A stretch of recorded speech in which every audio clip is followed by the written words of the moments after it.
If you've ever been blinded by the chrome of a classic ride, felt the rumble of a big block motor, ever dreamed of building, owning, or driving a heart-pounding street machine, you've got it. Hot Rod Madness. At Hot Rod Madness, we believe every car has a story, whether it's a weekend cruiser or a trophy-winning classic. Here to bring you those stories is the host of Hot Rod Madness, Tim the Milkman and the Milkman's Baby, along with the Hot Rod Madness crew. Hey Chuck, how's it going, buddy? I'm doing great. Thank you. How are you this morning? Check out the swap meet we got going on here, some vintage vehicles out here. Tell us a little bit about your event, Chuck. Well, this is our first year here in Carrollton, and I thought that we had a need for this type of venue in West Georgia where car and cycle people could get together and buy and sell parts and come out with their families and just have a good time for the day in a good family environment, you know, that we have some good food and good people. We have a cruise in here, so we have cars coming in for the day. The name of the swap meet is the West Georgia Classic Auto and Vintage Cycle Parts Swap Meet. I know that's a handful, but that kind of describes everything that we're doing all at one time. It does, yeah. The title's so long I couldn't do it. I had to let you do that. But anyways, it does describe what all's here. Just kind of like, you'll see this A model here. There's a couple of hot rods over there. There's a venue over here. These guys are putting LS motors in like you do. Right. You may have got on board with them with your kit for your trucks. That's right. That's right. He's got 3 trucks for sale here. There's some vintage dirt bikes in here. Maybe we'll get a still shot of those. There's a lot of stuff here for a lot of different people. This is it's pretty cool, Chuck. But there's so many things that kind of cross-reference between cars and bikes. You know, you have cleanup products, you have paint products, you know, polishing. I mean, there's just a ton of things, and most people that like bikes like cars, you know, and vice versa. So it's kind of an interchange hobby, and there's not many places to go where you have cars and bikes together at the same place. Well, all right, Chuck. I get the feeling this place is just going to grow. It's going to get bigger and bigger. I really hope so. Hey, let me put a plug in for the rest of our days. Oh, sure. I have to have a cheat sheet because I want to make sure I get the dates right. Yeah, okay. Okay, it's always Saturday, and the gates open at 8 o'clock, and it goes until 4. Okay. We have plenty of vendor space. Vendor space is $25.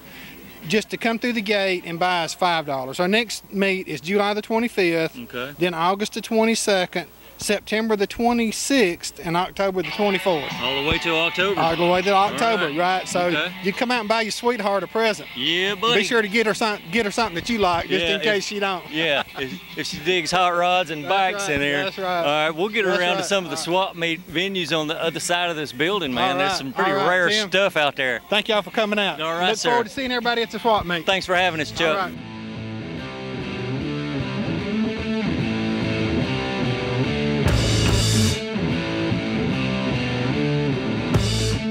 Hey Ron, how's it going, man? Good, how are you? All right, doing just fine, man. I couldn't help but notice the Imperial sitting over here, man. What year is that? That's a 1962. A 62 Imperial. The car with the weird headlights. Very weird headlights. That is weird. And tail lights too. Yeah, man. Whoever designed this car, they was, well, I don't know what they were thinking, but it's quite unique. I don't either. It was just, this is it, and let's put some headlights on it now. I guess so. They left a blank area and said, hey, put these in there. Yeah. That's just, it's a fantastic build if you ask me. Yes. I mean, it is very pretty. Yeah, when, you know, today's styling and all, you can't live without these vintage rides, man. No, you can't. You gotta have that American styling. Love it, man. And it's people like you that keep them up and running. Now, I'm understanding that you did a frame off on this thing? Yes, sir. In 2003, February, we started the frame off restoration. It took 9 months. Okay. Every day. Wow. And stripped it, painted the frame, sandblasted all that. And she's been babied since. Oh, yeah. Yeah, you got to baby that. I mean, you can't let that go. And if you ever do, it needs to go in a museum, man, so everybody can see it. It does. There is a few in the museums, but very few. There's only 19 of these cars left. Wow. Okay, were they all done in that color? No, sir. No, I bet they weren't. There were 12 different colors, but I'm pretty sure this is about the only one that is this color. Wow, what's the name of it? Cordovan. Excuse me? Cordovan. Cordovan is kind like of the old Buster Brown red ox blood. It's kind of a brownish, reddish kind of. That is a very different color. Yes, it is. Yeah, very unique, man. Is there any chance we can pop the hood on this baby and see what you got in there? All right. I'll find out if it's an original power plant in this thing, which I'm guessing it is. Everything's all slick and smooth on this thing, down to the chrome pieces and all. All the original chrome is on it as well? Yes, sir. Okay. Yes. Now, is that the original engine? That's the original engine, numbers matching. It's a 413, four-barrel carburetor, about 380 horse. But it needs all of that just to get this heavy car down the road. It probably weighs a pretty good bit, right? Weighs almost 5,000 pounds. Wow, that's pretty heavy. Of course, if you look at the sheet metal up front, it's not, wow, there's probably, man, you could sit inside the compartment here in front of the radiator. Look at that. Yes, sir, that's a good place to stand while you're working on the engine. I bet you've done that a time or two. I've done that a few times. Yeah, that's always a big plus when you're working on it. Yes. Yep, your back might get sore leaning over these big old wide fenders. Yeah. But hey, man. You notice it's one piece front end. It is. There's no body lines. There's no separation. Wow, it's one piece. And that's the way it comes off. Now, I bet you had a heck of a time getting that front end on there, didn't you? Yes, sir. Yes, sir. Took three of us to take it off and three to put it on. All right. Very unique. All right, you got the single reservoir brake, the master cylinder and all, and no power brakes? No, that is a booster. It does have power brakes. Okay. It doesn't have air conditioning, no power windows, no power seat, which were all options that year. Okay. You got one reservoir feeding all four corners. Yes. Okay. Line brakes. Yeah. And it is power. Wow. Okay. That was a little. That's different. It's dangerous. Is it? Yeah. Okay, it might lock up and slide with you on a rainy day? No, I'd be more willing to think about a broken brake line than you have no brakes. Wow. Other than there's an emergency brake on the transmission. Yeah, yeah. Okay. All right, that's different. Let's take a peek at the interior, man. Wow, it's just a different build altogether. Hey, man, pop that door. Let's look at the interior. All right. Okay. I always love to look at the dash and how they're made and stuff, man. That is rectangular steering wheel. Yeah. Push button automatic transmission. All right, all that still works. That all works. Yeah, that's cool. Now, when you went through that system, did you have to rebuild it and get it? No, sir. That was all working just fine. When I bought it, I drove it home. Okay. Well, I'm just thinking. Check this out, Ron. I'm just thinking that it was such a good idea to me to have push button selecting on your transmission, right? Right. Wonder why they didn't carry that through the, why don't we have it today? Because they found too many problems with it. Well, you said this one still works just fine. This one still works just fine. Okay. And I'm thankful for that. Oh, yeah. Yeah, such a rarity, man. Yes. Now, did you ever have to redo the seats and all? I redid all the material on the inside. It's old stock material. I had to send all the way to Oregon to get it. Wow. Okay. Yep. So this is what it looked like when it came out of the factory. Yeah, the factory colors and all. Right. Wow. Yeah, you could sit around in that thing like you're in your living room. Look at that. That's cool. Lots of leg room in there. Lots of leg room. Beautiful car, Ron. Thanks for showing it to us, man, here on Hot Rod Madness, buddy. We honor you for keeping that thing up. Yes, sir. All right. Have a good day at the show, man. Thank you.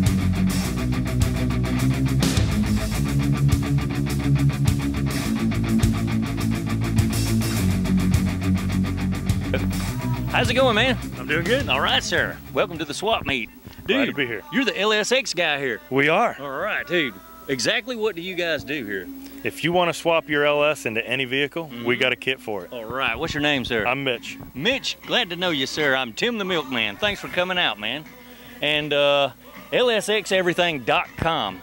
Wow. So, did you help Chuck put his kits together? I know he's got 1, 2, 3, and you got one here. The LSX motors all over the place and all these vintage vehicles.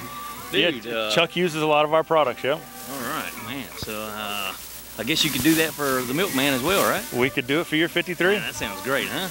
How about that? Late model run gear in my old 53, that'd be great. No doubt. I'm looking at this truck here, man. I'm going, wow, this thing's got to be bagged. I know it's probably got the LSX motor under it. What kind of transmission's in it? So this was the first 6.0 6-speed. Really? 71, 72 truck. Yeah. About 4 years ago, we built this one. Wow. Okay. And you've been promoting it ever since. Most definitely. Yeah. That's pretty cool. Now, where are you guys from? We're in Cumming, Georgia. Cumming, Georgia. Okay. We don't do trucks as well. We do everything other than trucks as well. RX-7s, Volvos, you name it, we can do it. Really? Yep.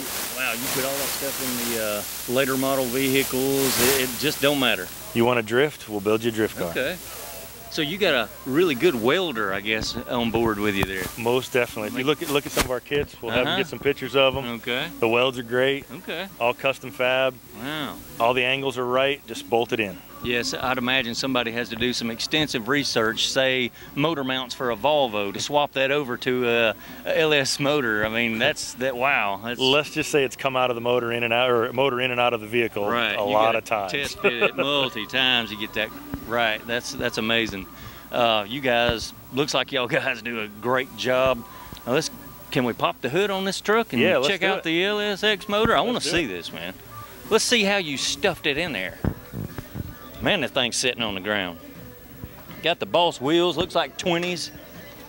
All right, so that hood scoop has to be on there, right?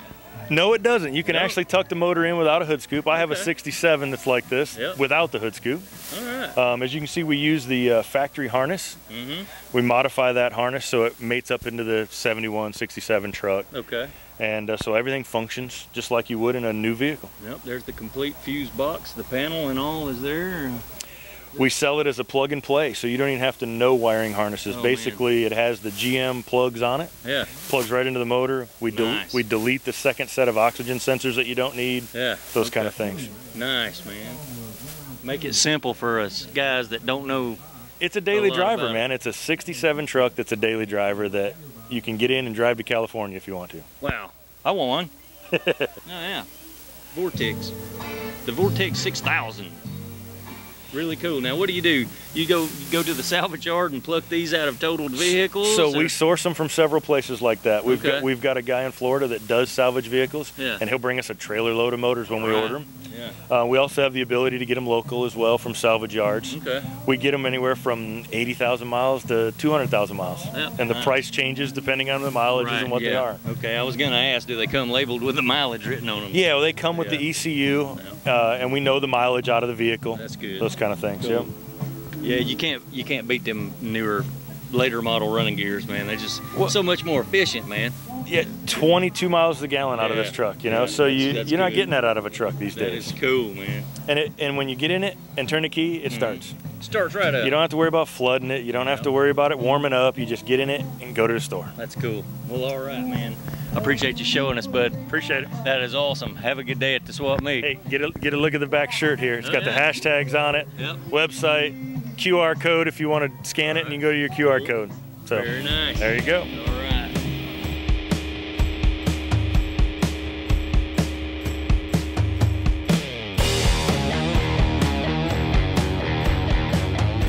Hey Steve, what's happening, man? How you doing, man? I'm doing just fine, buddy. Out here at the swap meet in Carrollton. Yeah. Yeah, you come rolling up with a bunch of bikes on this, man. What all you got here? That looks pretty old. Yeah, I've got two vintage enduro bikes here, Hondas. Elsinore 250 there, MT. Okay. Yeah, they're all original. The 250 ain't got but about 1,200 miles on it. Oh, really? Yeah, the little 100 ain't got but about 700 on it. No, it's a 74, and the 250 is a 73 model. Okay. What are you asking for it, man? We're asking for both of them. $500 for both bikes. $5,000. No, $5,000. Okay, they're vintage. They got the first Pearson Petty plastic fenders on them. You know, it's dirt bike aftermarket stuff. Okay. But yeah, they're pretty vintage. They're all original. Been setting a while, but they're low mileage, man. That's great. Yeah, a doctor owned them, man. Yeah, he didn't ride them too much, did he? No, the big one was his, and the little one was his wife's. But yeah, they're pretty vintage. Those are cool old bikes, man. Yeah, man. What are we looking at up here? What is that? These are 90 model Virago 1000. They're just a project bike. I bought them. I was gonna make one out of them, but now I've run out of time. All right, Steve. I know you guys probably got all kind of projects going on. Oh, yes, sir. Yes, sir. Yeah. You a local around here? Yes, sir. We're from Tallapoosa. Okay. Tallapoosa, Georgia. Yep. Well, thanks for coming out to the swap meet. Thanks for being on Hot Rod Madness, buddy. All right. Thank you, man. Okay, sir. You have a good day. You too, sir.